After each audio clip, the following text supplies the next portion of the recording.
Bersabda Rasulullah sallallahu alaihi wasallam, barang siapa selama hidupnya pernah meninggalkan sholat tetapi tidak dapat menghitung jumlahnya, maka sholatlah di hari Jumat terakhir bulan Ramadan sebanyak 4 rakaat dengan satu kali tasyahud akhir saja.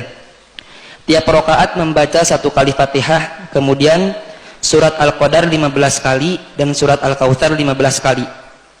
Sayyidina Abu Bakar berkata, saya mendengar Rasulullah SAW bersabda, sholat tersebut sebagai kafaroh, pengganti sholat 400 tahun. Dan menurut Sayyidina Ali, sholat tersebut sebagai kafaroh 1000 tahun. Maka para sahabat bertanya, umur manusia itu hanya 60 tahun atau 100 tahun, lalu untuk siapa kelebihannya? Rasulullah menjawab, untuk kedua orang tuanya, untuk istrinya, untuk anaknya, dan untuk sanak familinya, serta orang-orang yang di dekatnya atau lingkungannya. Apakah benar hadis ini? Baik. Bismillah. Semoga Allah menjaga lisan dari menghadirkan fitnah.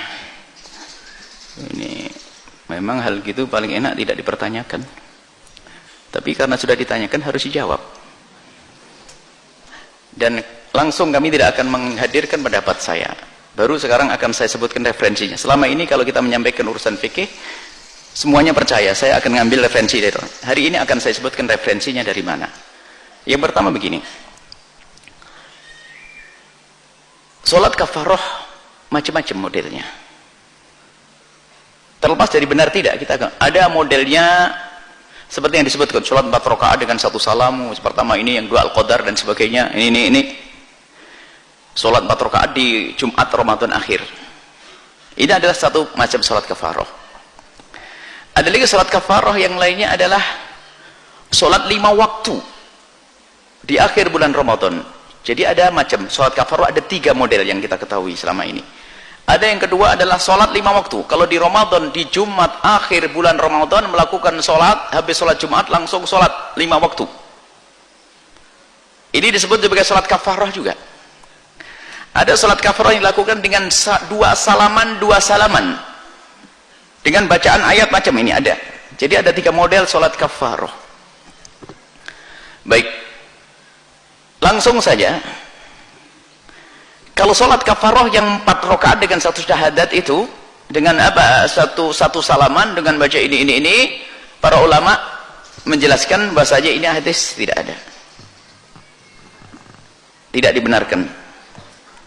Bahkan semuanya ini disimpulkan sudah. Saya simpulkan dulu dari 3 model surat kafaroh ini, seorang imam besar, terserah apakah yang pertama, kedua, yang ketiga, imam besar yang bernama Imam Ibnu Hajar Al-Haytami Al-Makki, di dalam fatwa fikih Al-Kubronya, kemudian, dan itu fatwa dilihat juga oleh murid beliau, dan murid beliau juga tidak merubah fatwa tersebut, karena murid beliau orang hebat yang kitab fikihnya masyhur di Indonesia, yaitu Syekh Zainuddin Al-Malibari. Di dalam kitab Irsyadul Ibadnya, di dalam bab salat sunnah, di belakang juga menyebutkan fatwa yang disebutkan oleh Ibnu Hajar Al-Haytami. Setelah itu pensyarah Fathul Mu'in Syekh Abu Bakar Syata dengan I'anatul Talibinatun, ternyata beliau juga mengukuhkan dan mengambil omongan Syekh Zainuddin Al-Malibari sebagai seorang muallifnya, mengembalikan kepada fatwa Ibnu Hajar Al-Haytami. Bunyinya adalah begini, mohon maaf bukan omongan saya, kembalilah kepada Ibnu Hajar Al-Haytami. Beliau mengatakan bahasanya amalan itu adalah syadidut tahrimi, sangat diharamkan. Kata beliau, bukan omongan saya. Baik, kemudian spesial yang tengah tentang sholat 5 waktu, ada yang dijelaskan, mengatakan ya untuk mengkodok sholat yang mungkin ketinggalan dan sebagainya. Kami jelaskan begini. Jadi jelas, jadi itu ada kata Ibnu Hajar. Saya akan patuh dan dengan perkataan ulama Ibnu Hajar, karena selain fatwa Ibnu Hajar belum ada fatwa yang akurat, artinya dengan hujah-hujahnya. Ada yang mengatakan bahasanya begini, ya setiap orang kan mungkin ada ketinggalan, tidak khusyuk sholatnya, ya sholat hari Jumat 5 waktu itu adalah untuk menutup kekhusyuan, kekurangan khusyuan tadi. Ini yang disampaikan sebagian orang, dan berhak beliau menyampaikan seperti itu. Cuman kita kembali kepada fikih kita, bahwa ini sedikit agak beli ya.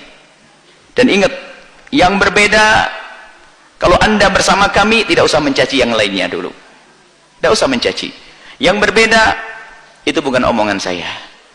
Tidak perlu kadang-kadang kita membawa fatwa ini berat, seolah-olah saya yang berbicara lah ini. Waduh, ya tidak apa-apa, saya harus menyampaikan. Baik, begini, urusan mengkodok sholat itu begini bunyinya. Kodok sholat fardu, kapan kita mengkodok sholat? Mengkodok sholat fardu adalah kalau kita yakin bahwa ada sholat yang kita tinggalkan satu,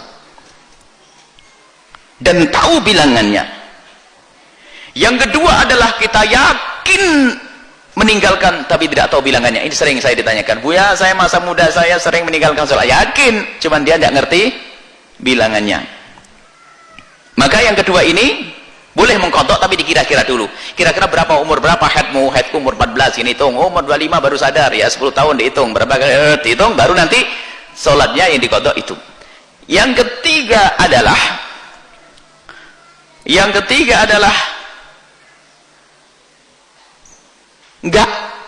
nggak ada yakin yang ditinggalkan, nggak ada menduga yang ada tinggalkan. Terus, lah ini, ya kan mungkin ada sholat kita yang ngeblank, nggak khusyuk dan sebagainya dan sebagainya. Makanya yuk kita kodok. Jawabannya adalah Nabi yang memberikan jawaban. Kalau ada orang yang merasa sholatnya tidak khusyuk di masa lalu, karena ribet urusan ekonomi sehingga sholatnya pun di dalam sholat ingat toko segala macam, ingat ini, anggap saja sholat tidak khusyuk, maka Nabi yang menjelaskan dan ulama menjelaskan caranya bukan dikodok sholat tersebut. Tapi apa? Imam Tirmidzi awwalu ma yuhasabu bil abdu yaumal qiyamati as-shalah. Pertama kali yang dihisab dari seorang hamba di hari kiamat adalah salat. Fa in saluhat, kalau salatnya baik,